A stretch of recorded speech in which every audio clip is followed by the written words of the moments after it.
Yesterday, we made something that just wasn't useful whatsoever. Absolutely no reason to build that. So today, to make up for that absolute mess behind me, we're going to make something useful. So what are we making? Well, you see, cauldrons have this cool power where you can read their output. And so I figured we might as well make an auto, well, not really auto, but semi-auto lava farm.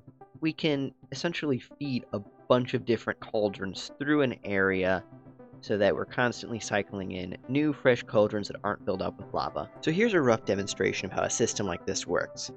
This cauldron fills up with lava, it gets pushed down the line. Eventually, the next cauldron fills up, line gets pushed down, then gets pushed over into another area, and we'll just keep this whole chain going on around in loops until, you know, it gets to the harvesting point where our player will be sitting and clicking on it with a bucket to try and harvest it. Now, unfortunately, cauldrons they're not solid blocks in the game's code, so you can't really activate them and activate your piston here using a redstone torch by having it detect a full block. So instead what you have to do is you have to basically take an observer and have it push another observer so that this only activates once and doesn't become a constant loop. Otherwise you get a problem. So now I have it so the system pushes one, pushes over, and we only need to duplicate this as many more times as we want to have our feeding system. Okay, so now I have my wraparound feeding system. I've added more of my little corner pushers, and what I can do is I can simulate it getting fed. Okay, lava goes in, next one lava goes in, pushes it around, in goes around, in goes around. Okay, so now our carousel's done. Now we actually need the lava dripping system. Now, there is a problem with our current system.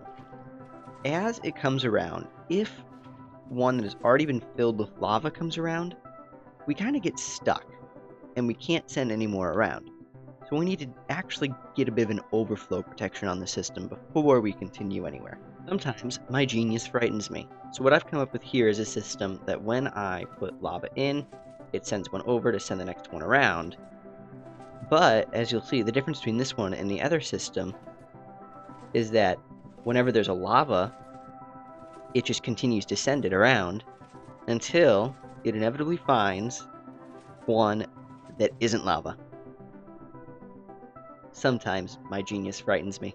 So now that we have the cauldron so that they go around even when they're full, we can really put as many of these as we want above as many of these cauldrons as we want, and it will always stop on the one that isn't full, so that it stays underneath the rotator.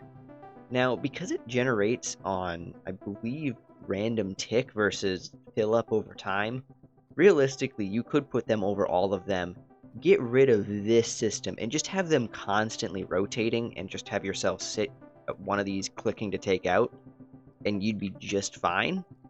But I like this more because I'm special. And yeah, that's the system in a nutshell. These fences are not necessary whatsoever. I did them because I think it looks nice. And then this obsidian also isn't necessary, but it's there in the event that something were to break while I was testing. It wouldn't overshoot. Lag also, it's nice to have it so that way your whole system doesn't break when you get an overpush. But other than that, it should now work. I mean, if we just kind of put a couple of them in here, push it along. Yep. Okay, so let's turn up tick speed. Okay, so if we up our tick speed to 500, we'll see it fills. Or just send them around until it finds one that isn't filled, and it'll wait for it to fill. Come on. There we go. Send it around. See, when you're impatient, you just up the tick speed and it'll do what you need it to do. Eventually, it should get all full. Come on. Send them around, send them around. It should be all full after this, so they should just cycle in a rotation forever. Yeah, so now they're just going to rotate infinitely. Now, at some point, you, the player, would be sitting right here with an empty bucket and just taking them in and out. Although, actually, I should set up a collection system. We should do that before this ends.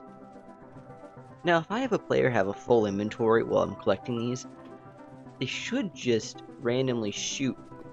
Oh, well, I need to be in survival mode.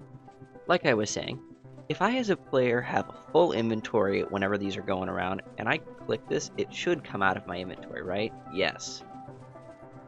Oh, but it's getting tossed forward.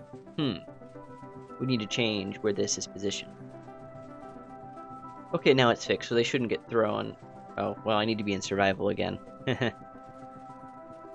So now they shouldn't get thrown in front of me like they were before. Yeah, now they're all ending up in there. Yep. Okay, working just as intended. Okay, so now I've hooked up a restocker.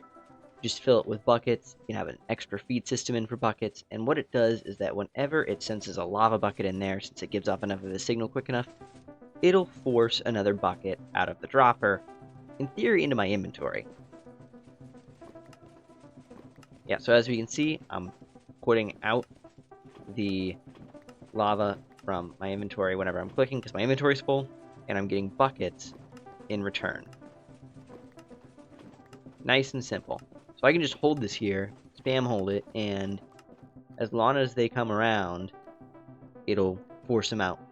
Which right now they're not going to come around because we're waiting on them to be regened. Yep. Just continues, the flow continues, keep on coming.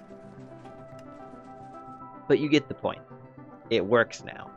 It's not pretty, but it works. And sometimes it working is all that matters. If you think you can do it better, tell me about it in the comments section. If you learned something, subscribe. I'll see you on day 5.